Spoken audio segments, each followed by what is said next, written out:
இப்போலாம் ஒரு வீட்லயே 3 பாத்ரூம், 4 பாத்ரூம் இருக்கிறது எல்லாமே இருக்கு.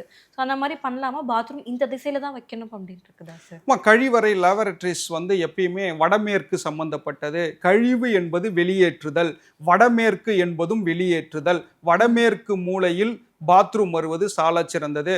பாத்ரூம் எங்க வரலாம் அப்படின்னு பார்த்தீங்கன்னா, வீட்டுக்கு வெளியில வடமேற்கு மூலையில பாத்ரூம் வரலாம்.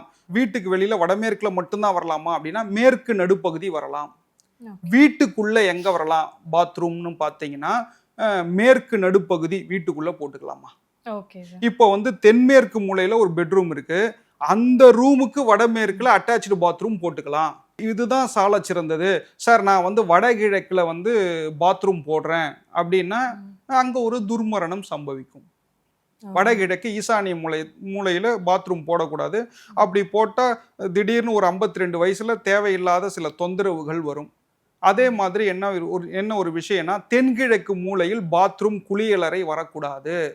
அப்படி வந்தா அது கேன்சர் சம்பந்தப்பட்ட விஷயங்களை கொடுத்து விடும். நல்லா இருப்பாங்க. 45, 47 வயசுல பிரஸ்ட் கேன்சர் சம்பந்தப்பட்ட விஷயங்கள் உள்ளே வந்துடுமா?